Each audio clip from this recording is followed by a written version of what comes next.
Gentlemen, wonderful to see you. Sanjay, Ajay, and Aravinda. Most important question. I hope the family and you are safe and healthy, and you've got your vaccines. I'm good. I am two doses, 2 shots of vaccine. So yeah, What about you, done pretty Ajay? well. I'm waiting for my turn. Sanjay, the seniors first need to get it. So when my turn comes, we are a little shortage. Baba, have you taken at least one? Then normally people give away their LPG gas. I've given away my vaccine for a while. So when my turn comes. I'm going to start, gentlemen, with something that might be a little uncomfortable for Sanjay and Ajay, but something which is very comfortable for Aravinda De Silva, which is the 1996 World Cup semi-final against India. Aravinda comes on with the score being 1-2 in the first opener. Both openers then back in the pavilion. 100,000 partisan Indian fans in Kolkata screaming him down, and he makes 66 off 47 balls. And people always think of Aravinda as a hooker, puller, but those square drives and flicks off his pads, so explosive. Aravinda, your memories of that wonderful innings?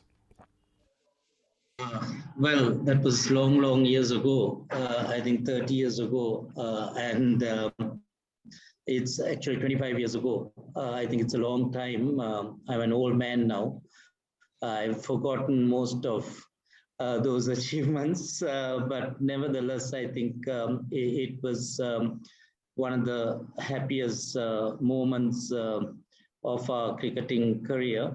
But first of all, I just wanted to say hello to Sanjay and Ajay. It's lovely to see both of you. At least on camera, I haven't seen them for a long time. But nevertheless, it's great to see you all again. And yeah, so talking about that match, I think when we lost those 2 wickets and I walked into the middle, I know the 100,000 people really got my adrenaline pumping. And I think just before we got into the grounds, as we arrived, we probably saw another 100,000 outside the ground. So I think the kind of strength you get from seeing fans around is amazing. And now, especially the last couple of years, I've been watching some sporting events in empty stadiums, and I just keep wondering how they're motivated to go out there and perform. So I guess those crowds really get your adrenaline pumping, as I mentioned, and really at times get the best out of some of these individuals. And I thought that was one of those occasions. Beautifully answered. Well, certain Sanjay Manjrekar was the second highest scorer in the Indian team after Sachin Tendulkar in that game. Sanjay, you played in that semi-final too. Your memories of the Eden Gardens and what played out that day? Second highest score is a very nice way to give credit to somebody, because I think my score was just about 20-25 runs. But interestingly, I think our partnership was a pretty good one, and at that time we thought we'll stroll to the target, but the devil from the pitch had not woken up yet, and that's what this game needs: 2-3 quick wickets, and suddenly you start seeing the pitch in different light. So the collapse happened after me and Sachin got out. About that game, and Ajay is also here, Arvinda is here. Arvinda wouldn't know Mahabharata as well as we do. Mahabharata is one of the epics, Arvinda, Hindu epics, where there is a character called Abhimanyu. And Abhimanyu, the story, Rishi, about him going into the Chakravyu. Correct, no? Abhimanyu only. Because I'm also not an expert of this, but I always find that a very common kind of, story there is that he knows how to get inside the Chakravyu in the battle, but didn't know how to come out. And I think same happened with us with this India-Sri Lanka game, that we had planned for that particular game with Romesh Kaluvithan and Sanat Jayasuriya. So we had a 1-hour long meeting, out of which 50 minutes was spent on how to curb Sanat Jayasuriya and Kaluvithan and how to get them out. And both got out in the first over. And after that, we just had no plans. So it was a bit similar to Abhimanyu. And then, one of those genius knocks from one of the all-time greats, Arvind De Silva. I mean, he's kind of a guy who puts on a big show on a big platform and then followed that up with 100 not out in a run chase in a World Cup final. So, yeah, we planned for Kalu and Jay Surya, not knowing that, Arvinda was all set there to, make a statement. Ajay, you were part of seeing that master class from Aravinda. What was the chatter in the field amongst you guys when he was batting? Sanjay's just mentioned about that meeting. I think there wasn't much chatter left because, you'd spend so much time thinking, worrying about something. And when that happened, everybody didn't know what else to do. And, as he mentioned, the master class was there. And it was just, I honestly can't remember a chatter going on because I think it is the rush that's there. And if you're worried about something so much, I mean, just to add to what Sanjay said, that meeting actually went on. And in those days, we didn't have meetings, there was different era of cricket. You probably talked among yourself more. But that day, I particularly remember that we even called Mr. Gavaskar to the meeting. Mr. Wadekar was the coach. He actually invited him. He came and gave his, advice. So there was so much talk, but the talk was only about two things. Like he said, one was Kalu and what's his name? Sanat. And the other talk was, to bat first or bat second. So both those things that you were talking about didn't happen. So, there was no other chat. We were just waiting and waiting for these guys to, probably make a mistake. And I think that's where we went wrong. Aravinda, just curious to know, for a large part of your career, you never wore a grill on your helmet. I mean, it's like Mr. Sunny Gavaskar's skull cap. Was it that you were fearless or did you find it uncomfortable wearing that grill? Well, actually, when I started cricket, I didn't wear even a helmet. So I continued and carried on for a number of years. And then these helmets came about and we had a tour of Australia somewhere around 1983 or 84 when I started. And the Australian Cricket Board had arranged for some C&D helmets, which I think was used by some of those World Series players. So the cricket board had got down some of those helmets, and that particular series was against Australia and the mighty West Indies. And they had the likes of Garner, Marshall, Holding, Walsh, and I think they had a couple of the other young guns at the time. So I think before that tour, all these guys were talking about wearing a helmet. And so we basically had to get used to wearing a helmet. And in fact, in the indoors, on that hard surface, we used to get the bowlers to bowl at from about 16 yards. Some of our fast bowlers continued bowling with the new ball. And also on the cement, and it just used to fly around at about 100 miles an hour, which I thought was the training which we had to go through because Peter Philpott, who was our coach at the time, really wanted us to try and get used to the pace and get our eyes acclimatized to that kind of pace. And then the reaction time. So I think few of the guys saw these sessions as some dangerous sessions, but for some luck, none of us got hit during that time. And then when we started wearing the helmet, I think everyone felt that much more comfortable, and we went on that tour and suddenly realized that those guys who were bowling at almost 90 miles an hour on a continuous basis was just like another fast bowler. And at Perth, most of our guys kept on hooking them around and pulling them. And actually we were amazed. And since then, wearing a helmet was just like something where I got used to putting on a cap.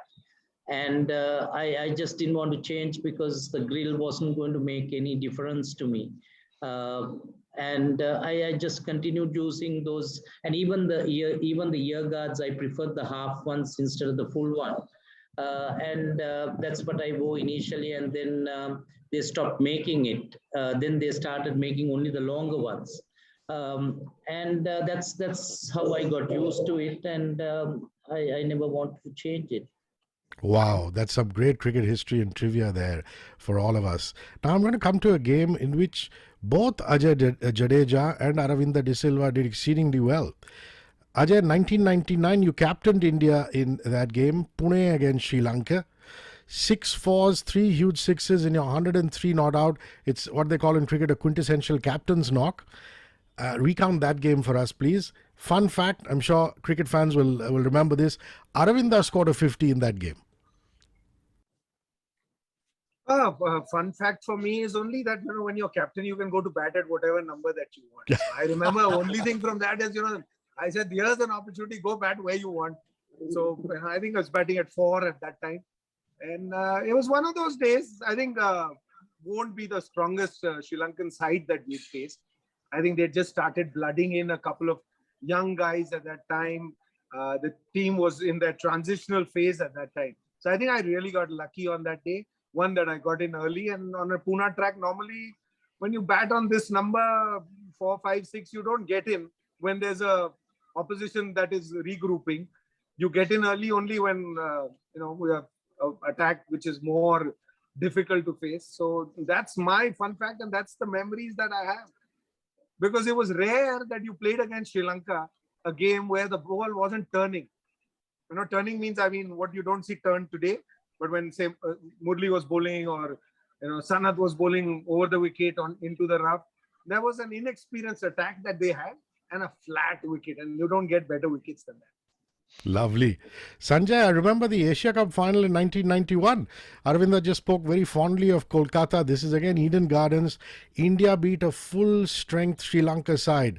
Aravinda, Arjuna Ranatunga, Hashan Tilakaratne, Asanka Guru Singha, Roshan Mahanama, Rumesh Ratnayake, and a very young Sanat Jayasuriya. Sanjay Manjrekar makes an unbeaten 75. The great Kapil Dev takes 4 for 31. You've got to give us memories of that game, Sanjay. Okay, the memory that I have from that particular game is remaining not out. I think Sachin was the other guy who was with me, and we sort of took India through. And that has always been my kind of dream. And I hold that as the greatest achievement for a batter to, see his team through and remain unbeaten in the end, just like Arri did in that 1996 final against Australia. So, that is the greatest kind of feat a batter can perform. And I felt very proud of that. And it was one of those, matches where I ran superbly between the wickets, Jad. I remember there was a headline in one of the newspapers that, not headline, it was written as part of the review of the match that Tendulkar and Manjrekar ran like hares between wickets. So I feel very proud of that fact, because most people who saw me play international cricket remember my runouts, but that was one of those matches where my running was mentioned in a pretty complimenting way. Lovely, memorable. Aravinda, Kumara Sangakkara jokes, and Sanjay and Ajay should listen to this, that in many first-class games, Aravinda De Silva would arrive into the ground just as play was starting. He'd order breakfast, and as he went out to field, he would munch on fish buns at slip, and then when his turn came to bat, he would easily hit 100. Is that true? Now, I'm not asking about easily hitting 100, that we can all believe. But eating fish buns at slip, Aravinda. Well, unlike nowadays, I think those days we had to do our job and also work our way through while playing cricket. It was a semi-professional game. And the fact that we had to get there after work sometimes, or get into office, finish some work and then come to the grounds, sometimes doesn't allow time or give me time to have my breakfast. So we have to go to the grounds, and when they bring the breakfast, sometimes the game is already started. So, so during the water break, or maybe someone would just bring a bun onto the field, and I probably would munch on it. But more so, I think some of those club games, I've always been someone who would always want a challenge, and some of those club sides were quite weak sides, and you're really not motivated to play against them. And you tend to have or make a lot of, try to make a lot of free time on the field, I would say, and then have some fun. And I remember some of these games where whenever we used to play some of the premier clubs in the country, I could get my motivation going, but as soon as it's one of those weaker sides, it becomes very, very hard to motivate myself to go out there and give that 100% commitment. It is a weakness of mine, and it was. But I guess that is the kind of challenge I used to look for, and try to perform in those sort of conditions. Let's come back to the present. The India Tour of Sri Lanka starts on the 13th of July. The live coverage for the series starts with the first ODI on Sony 10.1, Sony 6 in English, Sony 10.3 in Hindi, Sony 10.4 in Tamil and Telugu, 1:30 p.m. onwards. The current team, Ajay, as far as our opening combo, is concerned, will you open with Shikhar and Prithvi Shaw in the ODIs, or would you like to bring in a Ruturaj Gaikwad or a Devdutt Padikkal to open with Shikhar in the ODIs? What will be your T20 opening combination? So both the T20 and the ODI opening combination, Ajay. I think, because the names that you've taken are all fabulous players. They're, most of them are future of Indian cricket. So I mean, a lot depends on how they see it, because I was a little surprised with the captain being announced for India for this tour. So it's put a little doubt in my mind, thinking, what is the thought process going on there? Because Shikhar is no spring chicken. You know exactly whether you want him or not. You're not going to put him on trial anymore.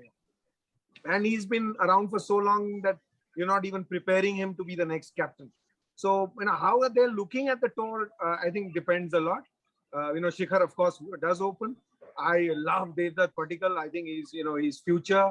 But, you got Prithvi Shaw. I don't know whether he's going to go to England now or not. He's been a guy who's played, done well. You've left him out after a couple of innings. So it all depends on the guys who are running the side at that particular moment. In this case, it probably is, and I doubt, because, as you mentioned me, I was a captain at one time.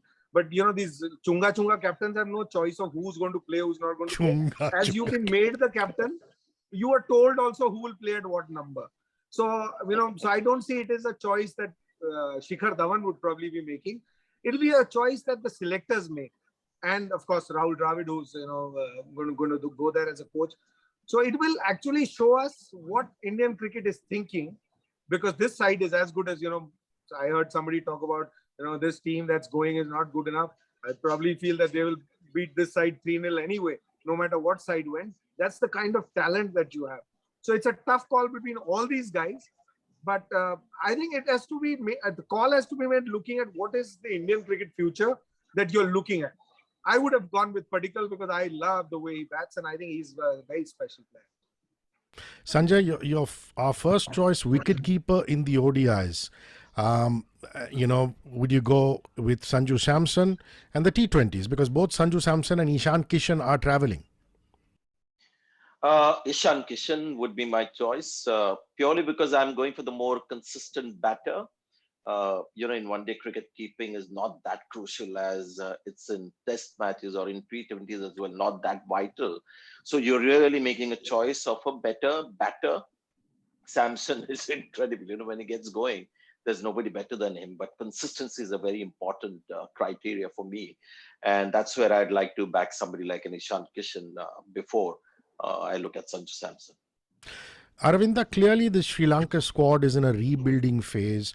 What were the positives from the England tour? I know Dasun Shanaka batted well, Dushmanta Chamira bowled well, a 4-wicket haul in one of the T20Is, also a 3-wicket haul in one of the ODIs for him. Your thoughts on them and any other bright players we should look out for, the Indian media and cricket community should look out for? Well, I think the English tour really showed us where we are at this juncture. And it's certainly not a young team who toured England. It is quite an experienced team. When I say experienced, some of those guys have been around for about 4 to 5 years. I think it's a lot to do with the balance of the team. I think that is where I felt that the combinations we had in those sort of conditions weren't the best.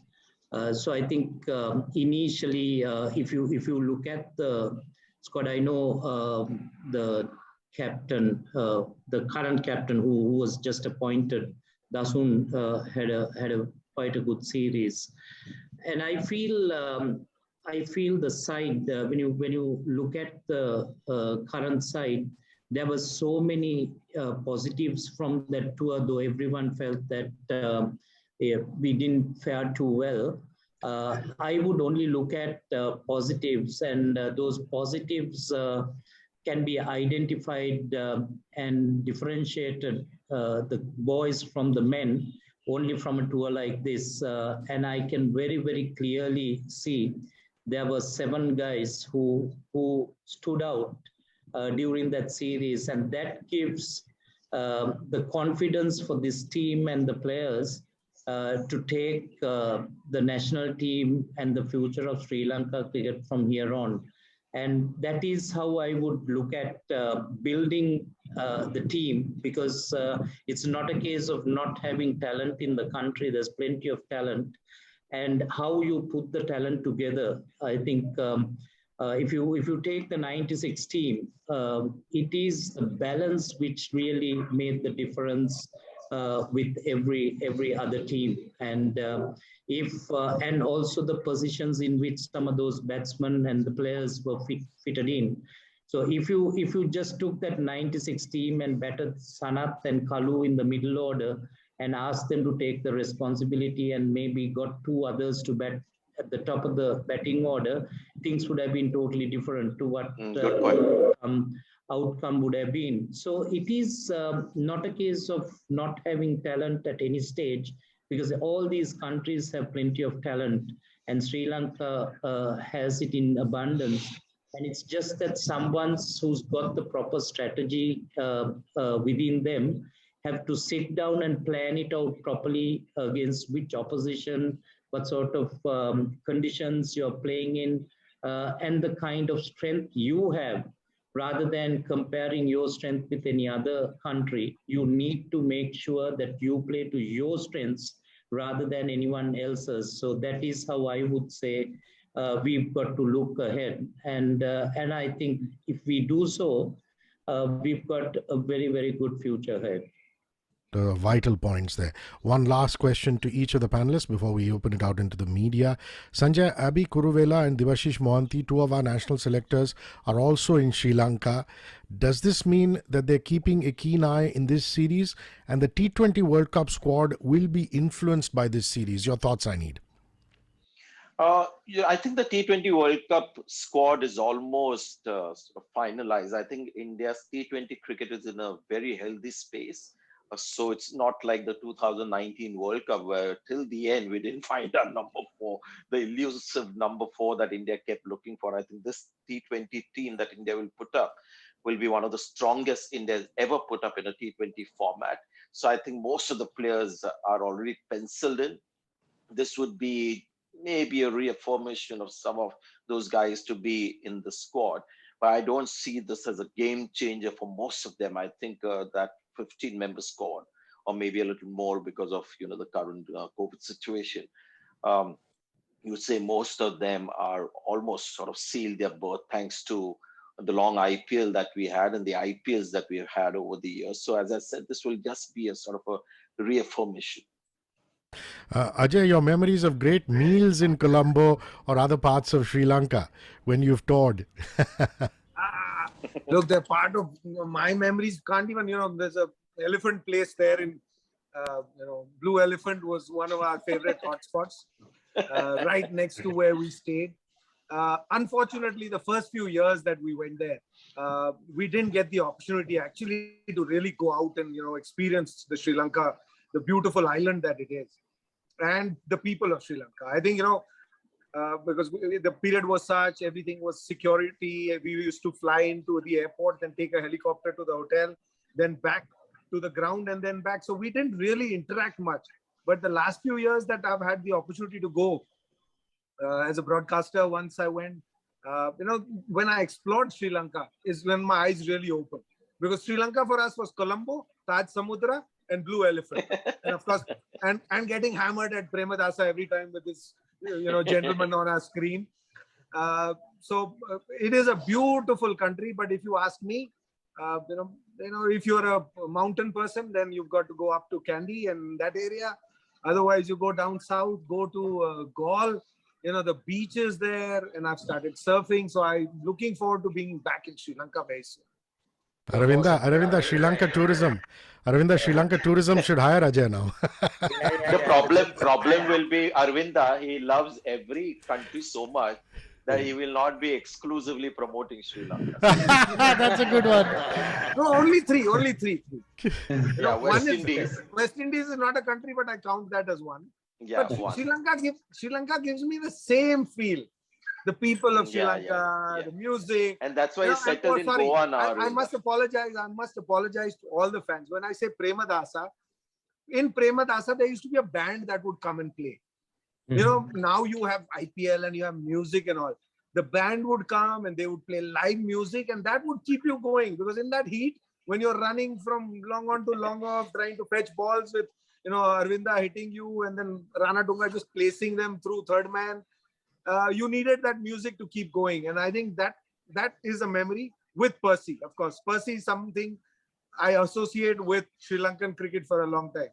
When he arrived, Sri Lankan cricket was at one stage, and now that you don't see him, you don't see Sri Lankan cricket also playing with that, glamour is probably the wrong word, but Manji, please help me out with a nice word. Lovely. Yeah, the same spirit, the Percy. Percy and Sri Lanka cricket at its best. That's probably why he continued after the game at the nightclubs to continue the music. Am I correct, Ajay? Yeah. Yes. We all did. See, I was told very early, just follow Arvinda's car wherever it's going. So I was just running behind it, and it ended up at Blue Elephant. Aravinda, last question. You're one of the people instrumental in bringing Tom Moody on as Sri Lanka's director of cricket. What do you think Tom brings to the table, and why the belief in Tom Moody to revamp Sri Lankan cricket? Well, it was, we were appointed into a committee, four of us, to restructure and advise the Sri Lankan Cricket Board. So I headed that committee, and I am heading the committee at the moment. And it's been about 3.5 to 4 months since we've been appointed. So what we thought was, at that point, we needed to look at an independent person who's going to be a strong personality, who probably would be able to travel with the team and also understand and give some input to the existing young cricketers at the same time, and who's been around in Sri Lanka and who understands the culture as well. And some of these things, because the four of us who are in the committee are on an honorary basis, and we needed someone who will take the responsibility and be answerable to and be accountable as well. So that is the reason why we thought we will have an independent person from overseas who could probably do the job and understand what we wanted also to be done, and to restructure some of these areas, and especially when it comes to evaluation of coaches, restructuring of first-class cricket, and all that, which had to be done, I think, long years ago. I think when I was in the cricket board in 2003, I put in a proposal to restructure this first-class cricket in Sri Lanka, but it never got implemented for almost 17 years, and then 17 years have gone by, and now we are putting basically the same sort of proposal across, and hopefully this time we'll be able to get it through, and that will probably bridge the gap between the first class and the international cricket the structure, because I think that gap, which is very hard to be filled because of the quality of players and the kind of kind of cricket is being played at the moment, it becomes very hard for some of these youngsters to come to international cricket and then adjust very quickly. I guess countries like India saw the difference after IPL, where all these guys were able to compete with the other international cricketers and get that exposure. And I had that experience playing county cricket in '95. So, and the Australians do have it now with the state cricket earlier, and then also the Big Bash.